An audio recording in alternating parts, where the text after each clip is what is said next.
Hello everyone, Assalamu alaikum. I am Zamus Qureshi once again with another topic. Today I'm going to discuss a very important topic as far as English language is concerned.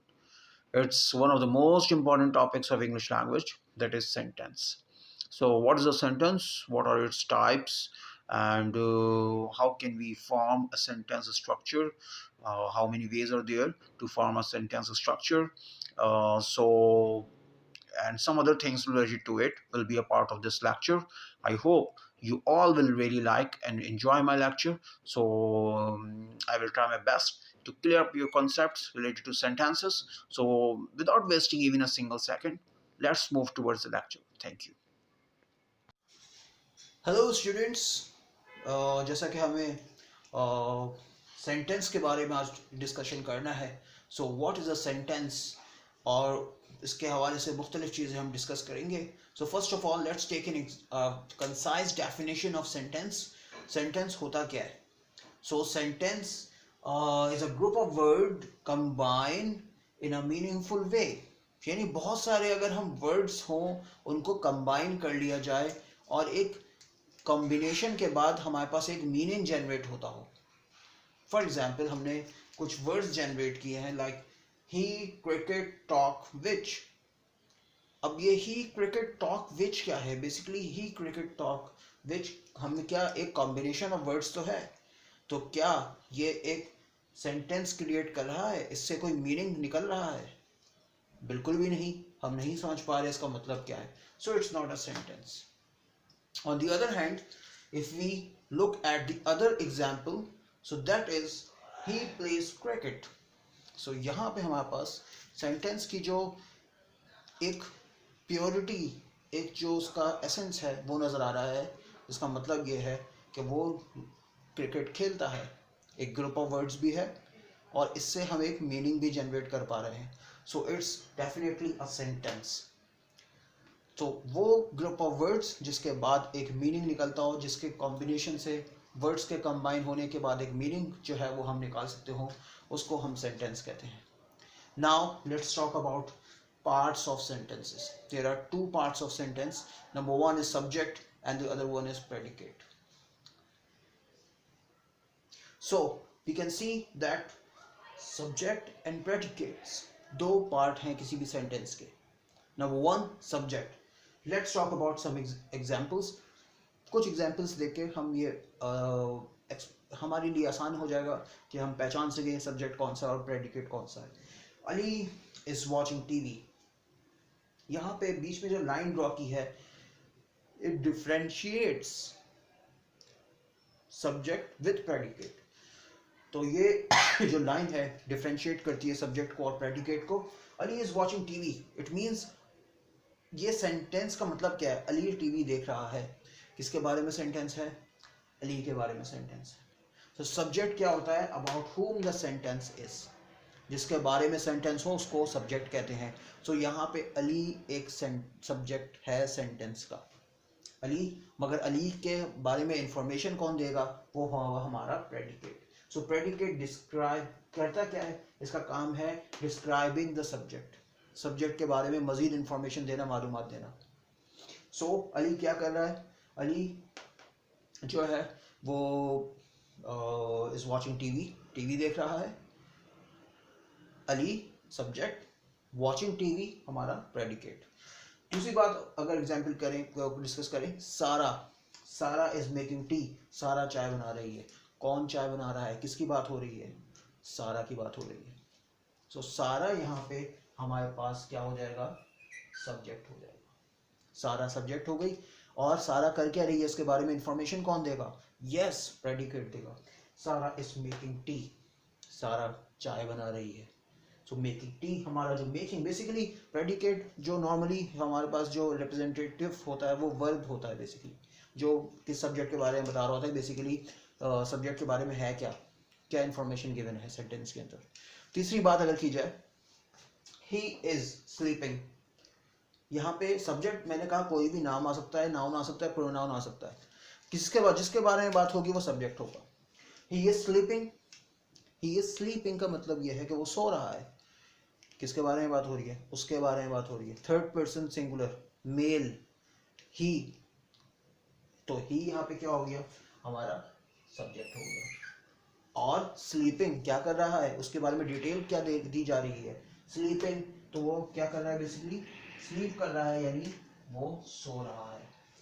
सो यहाँ पे sleeping basically एक तरह का हमारे पास predicate है जो कि describe कर रहा है सब्जेक्ट को, कि सब्जेक्ट के बारे में डिटेल्स दे रहा है।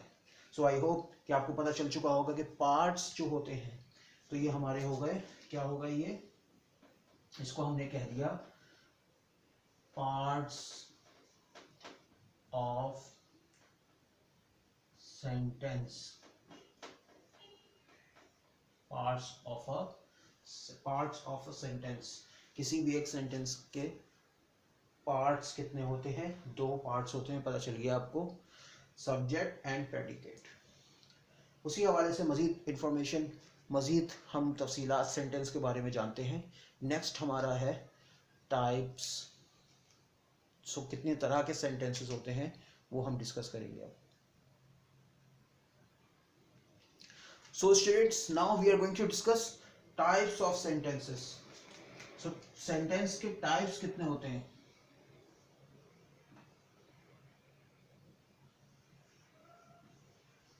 Types of sentence. So sentence के टाइप्स कितने होते हैं भाई, हमारे पास जो है वो चार तरह के सेंटेंस होते हैं। नंबर वन, डिक्लेयर करने वाले sentence, declarative sentences. Declarative sentences कौन से होते हैं, जो कोई भी चीज डिक्लेयर कर रहे हों, यानी जिसमें आपको कोई भी स्टेटमेंट मिलता हो।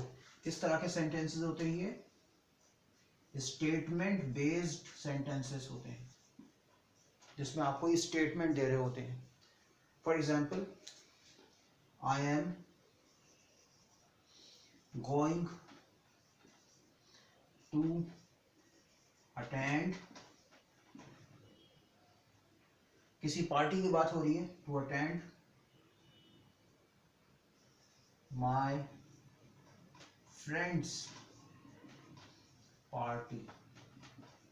तो इसमें नॉर्मली हम किसी भी चीज़ को स्टेट कर रहे हैं, यानी आप किसी को कुछ बता रहे हैं, तो स्टेटमेंट दे रहे हैं, तो इसके बारे में यानी आप डिक्लेयर कर रहे हैं, बताना, तो इस तरह के सेंटेंस को हम कहते हैं declarative sentence. There are so many examples जो कि हम बाद में डिस्कस करेंगे। दूसरी एग्जांपल जो हमारे पास आती है वो है, इसको मिक्स ना होने दूंगा मैं, तो इसीलिए एक लाइन मैंने खींच दी है, लाइन तो नहीं कह सकते, अजीबोगरीब एक पार्टीशन बना दिया है। ओके स्टूडेंट्स, हमारी जो नेक्स्ट टाइप थी वो थी हमारे पास इंपेरेटिव सेंटेंसेस। इंपेरेटिव सेंटेंसेस में किस तरह के सेंटेंसेस थे, बेसिकली उसमें हमारे पास दो तरह के सेंटेंसेस थे, यानी कमांड या फिर रिक्वेस्ट। ज़्यादातर हम कमांडिंग और रिक्वेस्टिंग सेंटेंसेस जो होते हैं, उस तरह के जो सेंटेंसेस होते हैं उनको हम बेसिकली इंपेरेटिव सेंटेंसेस कहते हैं, जिसमें या तो आप कमांड कर रहे होते हैं, किसी को हुक्म दे रहे होते हैं, कमांड का मतलब है हुक्म देना, तो या तो हम किसी को हुक्म दे रहे होते हैं, या तो हम रिक्वेस्ट कर रहे होते हैं, किसी से अर्ज कर रहे होते हैं। सो एग्जाम्पल ले ली है हमने, please give me a glass of water, it's a request not a command. तो हम एक रिक्वेस्ट का, हमने कहा एक एग्जाम्पल लेंगे रिक्वेस्ट की, और ये एग्जाम्पल ये बता रही है कि मेहरबानी फरमा के मुझे एक ग्लास दे दीजिए पानी का, यानी पानी का खाली ग्लास तो नहीं, glass full of water, we can say that, it means that कि मुझे एक पानी का ग्लास दे दीजिए, मुझे प्यास लगी है, what ever, please give me glass of water, please give me a glass of water. में हम प्लीज जो वर्ड यूज कर रहे हैं बेसिकली, वो बेसिकली क्या शो कर रहा है, हमारा वो प्लीज का वर्ड एक तरह से रिक्वेस्ट शो कर रहा है। So it's a requesting sentence, और इसको हम रिक्वेस्ट के तौर पे ले सकते हैं। ये सेंटेंस हमारा रिक्वेस्ट को शो कर रहा है, तो उसको हम रिक्वेस्टिंग सेंटेंस लेते हैं। एक और एग्जांपल लेंगे, वो हमारी होगी कमांड के हवाले से। एक बहुत ही कंसाइज सी एग्जांपल आप सबके लिए, शट, शट योर माउथ भी कह सकते हैं, but shut the door, shut the door. Marker रंग दिखा रहा है, यहाँ पे कहीं प्लीज नजर नहीं आएगा, दूसरी एग्जाम्पल में आपको कहीं भी प्लीज नजर नहीं आएगा shut the door. Shut the door का मतलब दरवाजा बंद करो। गुस्से में आप बोलते हैं किसी को या आप किसी को ऑर्डर करते हैं तो इट मीन्स कि हम उसको कहेंगे शट द डोर। प्लीज नहीं लगा रहे, यहाँ पे हम कमांड कर रहे हैं। So it's a commanding question, ये कमांड किया जा रहा है, कमांड हो गई है। सो हमने देखा कि हमने इम्पेरेटिव सेंटेंसेस जो दूसरा टाइप था हमारा, जो दूसरे टाइप का सेंटेंस था जिसको हमने इम्पेरेटिव सेंटेंस कहा, तो उसमें हमने कमांडिंग एंड रिक्वेस्टिंग सेंटेंसेस को शामिल किया। यानी अगर कोई सेंटेंस कमांड, जिसमें कमांड शो की जा रही है, रिक्वेस्ट शो की जा रही है, जैसा कि इन एग्जांपल्स में आप देख सकते हैं, you can easily observe these examples. You can make sentences, similar sentences taking some other words as well. तो उनके थ्रू भी आप कमांडिंग एंड रिक्वेस्टिंग सेंटेंस बना सकते हैं। ऑल इन ऑल कहने का मकसद ये है कि हम इन सेंटेंसेस को क्या कहते हैं, हम इन सेंटेंसेस को कहते हैं इम्पेरेटिव सेंटेंसेस। सो चूंकि मेरा बोर्ड आगे जगह नहीं होगी तो इसलिए now I am going to write down each and every single type of sentence all together, एक साथ में लिख लेता हूँ और उसमें अगले क्लिप में फिर इंशाल्लाह आपको एक साथ में हर चीज़ को डिटेल में डिस्क्राइब कर दूंगा, जो हमारी रिमेनिंग टाइप्स रह गई हैं स्पेशली उनको। सो आई होप कि आपको ये दो टाइप समझ में आ गई होगी। अब हम आगे बढ़ते हैं और मैं कोशिश करूंगा कि सारी चीज़ें एक साथ ही लिख लेता हूँ। ओके स्टूडेंट्स, जैसा कि आप देख सकते हैं कि हमने मज़ीद सारी टाइप्स जो है वो मेंशन कर दी हैं ताकि टाइम वेस्टेज से बचा जा सके। So we were discussing imperative sentences. Imperative sentences और दो सेंटेंसेस जिसमें हम कमांड की बात करते हैं या तो रिक्वेस्ट की बात करते हैं।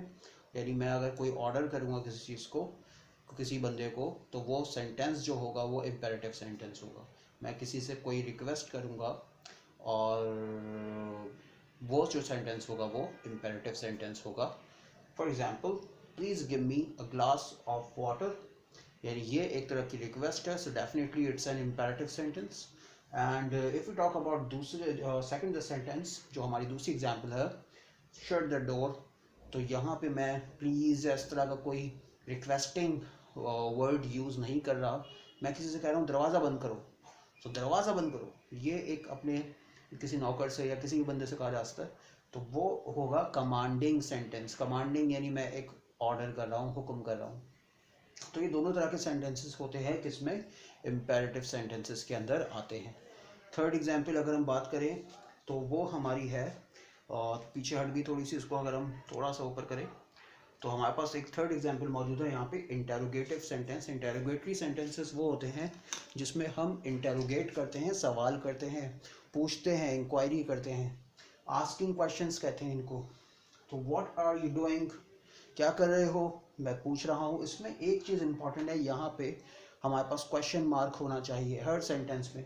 इन दोनों सेंटेंसेस पे हमारे पास जो है वो नॉर्मली जिसको हम कहते हैं पीरियड या फिर पॉइंट, जिसको हम कहते हैं फुल स्टॉप, वो लगेगा।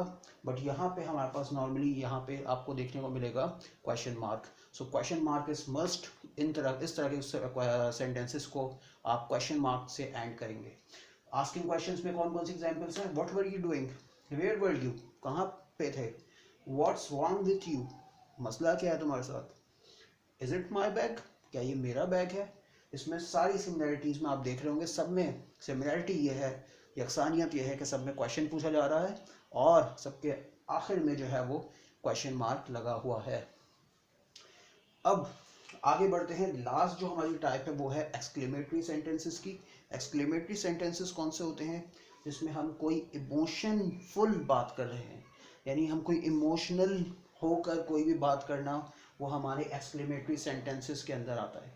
यानी मैं बहुत ही सैड हूँ या बहुत ही मैं जो हूँ वो आपके पास खुश हूँ, या मैं बहुत ही उदास हूँ, या मैं किसी बहुत सारे इमोशंस होते हैं हमारे जो, उसको अगर मैं एक्सप्रेस करूँगा तो जो सेंटेंसेस होंगे तो वो होंगे हमारे एक्सक्लेमेटरी सेंटेंसेस। इसमें हमारे पास फीलिंग्स होती हैं और जो निशानी होती है वो ये होती है एक्सक्लेमेशन मार्क ज़रूर लगाते हैं हम इसमें।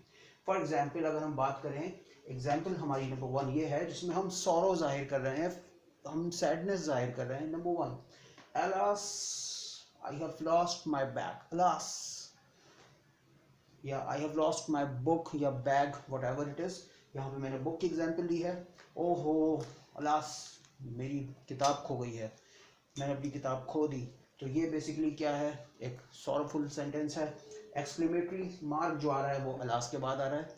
जो आपके पास जो एक्सक्लेमेशन, जो आपकी फीलिंग्स थी वो एक वर्ड के थ्रू बाहर आई, उसके बाद आपने मार्क लगाया एक्सक्लेमेटरी मार्क, और उसके बाद आपने अपना पूरा सेंटेंस जो है बयान कर दिया। इसी तरह से अगर हम बयान नहीं किया मतलब अपनी फीलिंग्स को जाहिर किया है, तो एक्सक्लेमेशन जिसमें हम अपनी फीलिंग्स को जाहिर करते हैं एक्सक्लेमेटरी सेंटेंस कहलाते हैं। दूसरी अगर देखें तो यहाँ पे हमने कुछ अच्छी बात भी की है, यू आर रियली एडोरेबल, तुम तो बहुत अच्छी हो, यानी इसको एडोरेबल इसकी तारीफ की जा सके जो अच्छा हो, यानी किसी को देख के हम कहेंगे ओ ब्यूटीफुल, ओ सो बैड, ऑफुल भी कह सकते हैं इसमें, अगर कोई बहुत ही बुरा लग रहा हो ऑफुल, सही है। So you are so mean, इस तरह के बहुत सारे वर्ड्स हम यूज़ कर सकते हैं। सो बेसिकली हमारे पास कौन से सेंटेंसेस होते हैं, एक्सक्लेमेशन प्रेजेंट करने वाले एक्सक्लेमेटरी सेंटेंसेस होते हैं। सो आपको पता चला आज कि हमारे पास interrogative sentences, declarative sentences, imperative sentences, and exclamatory sentences. So there are 4 major types of sentences are here. सारी चीज़ें आई थिंक सबसे समझ में आ गई होंगी। उम्मीद है आप सबको सेंटेंसेस, उसके पार्ट्स और टाइप्स के बारे में बखूबी अंदाज़ा हो गया होगा। इंशाल्लाह मिलते हैं अपने इसी सीरीज़ के अगले एपिसोड में। टिल देन अल्लाह हाफिज़।